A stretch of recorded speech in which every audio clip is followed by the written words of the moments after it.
Good morning, it's Janine. Today is Sunday, April 15th, 14th, and I am here for my weekly weigh-in and update. Yeah. Last week when I weighed in, I was 157.8, and yesterday, Saturday, my usual weigh-in day, when I weighed in, I was 162.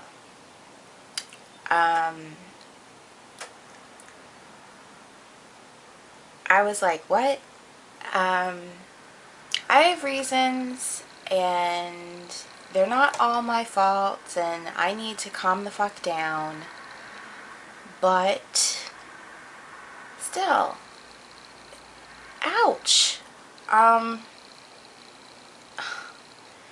So I went to the doctor on a Wednesday, and I have acute sinusitis, and basically my sinuses are not draining, and that's what the pressure in my face and my neck is.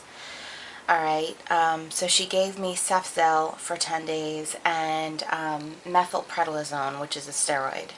The steroid side effects are heartbeat fast, weight gain, swelling in the legs. Well, my heartbeat's been going like crazy lately. Check. Weight gain. Hello. I'm up 4.2 pounds. Check. And swelling in the legs. Now, I have Cankles. Alright? I was in a store the other day, and I was trying on sandals with ankle straps. I couldn't even get the straps around my ankles. And I was like, you know, it's the end of the day, and, you know, I'm swollen already, and I have edema, and, you know, yada, yada, yada. And then I came home, but it was on Friday night, and I came home and I was looking up all the symptoms and stuff of steroids to see if swelling in the legs was one of them, and it was. And I was like, oh. So, me and steroids don't go well together. I'm very sensitive to them. So yeah. So, needless to say, my diet bet is off. I'm obviously not going to be a part of the pot that wins it, considering at 162 I weigh more than I did when I started. Not by much, but, you know, by less than a pound, I weigh more. So I'm not even going to weigh in and send my weight in. It's pointless. So, there goes that. And here comes the part that I am responsible for. I was Band-Aid eating. On Sunday of this past week, I was Band-Aid eating, and Monday and Tuesday, I got sent home when I was in the kitchen at work, and I was making small talk with my boss that I had flu. I tested positive for flu, and she was like, and you're at work because why? And I said, well, you know, I said I'm restless at home, and, you know, I'm like, there's no point in me being home. And she's like, okay, but what about contagiousness? You're gonna get everyone sick. And I'm like, oh. And then I got like a flush of panic over me, and I was like, oh shit, I'm in trouble. So then I called my doctor's office, and I got a note for 2 days, and I stayed home Monday and Tuesday. When I'm home, bad foods are just available to me left and right. And when they're not available to me, getting in the car and going to places like Burger King, Taco Bell, the deli up the block, the pizza place up the block, having Chinese food delivered to me, having Thai food delivered to me. This is all available, and I took advantage of a lot of it when I was home. And my reasoning was, you're sick. Come on, Janine. I ate a lot of soup, and the soup had things like barley and noodles in it. Me and carbs don't go well. I explained that to you guys in DS Math, that it's a lot of calories that I absorb with the soup. You know, I did things like, I don't know, like crackers. I don't know, it was just carby. I even had pasta. I think that was the first time I had pasta in like, geez, like, I think since like January. It was a long time. And, I mean, I just don't eat pasta anymore. I just don't. Um, so I really went off the deep end for those couple days, and the reason was just because I felt bad.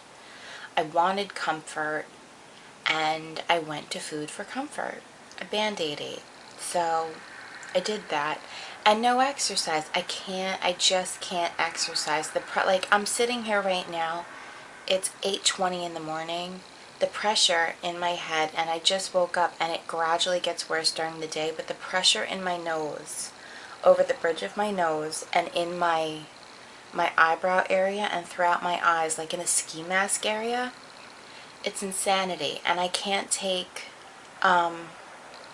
like Advil or anything like that for it right now, because I took so much trying to get the pressure going that my doctor was like, okay, you're going to burn a hole in your stomach. And I'm like, you're right. So I just want to stay away from it, like, unless it's so 100% necessary. Plus, it didn't do anything. So I'm sucking it up. So running with this much pressure, it's just going to make, I mean, it's running with a migraine. It hurts to breathe. Breathing fast? Are you kidding me? No. So that's not going to happen. And speaking of running, I have a 10K in 3 weeks. I'm lucky if I can run a mile right now. You think I can run 6.2? Yeah, right. I'm very disappointed about that. I mean, I'm almost to the point where I feel like I'm going to get in tears if I talk about it in length, because it was an accomplishment I really wanted to make. I mean, I really wanted to make, but yeah, right. I can't be ready for 6.2 miles in 3 weeks, even if I started today. Yeah, right. And I'm not well enough to start today. I just can't. And so there goes that. I'm really upset about that. One of my friends had plastic surgery. She had everything I want done. Well, she's going to have everything I want done. She didn't have her thighs done yet, but she might in the future. She had a lower body lift, brachioplasty, boob lift. Poor thing. She is so infected. It's insanity. It's nothing that the doctor did wrong. It's nothing that... It's not his technique. It's not his procedure. It just happened. It happens to 1% of individuals. They just react weird to surgery. She's so infected. Parts of her incisions are oozing. She's in so much pain. She's close to being septic, which is when your blood becomes infected. I mean, she is just... They have her on IV Dilaudid. Dilaudid is a really strong narcotic painkiller, because the pills Dilaudid weren't doing it. And she's on antibiotics through IV.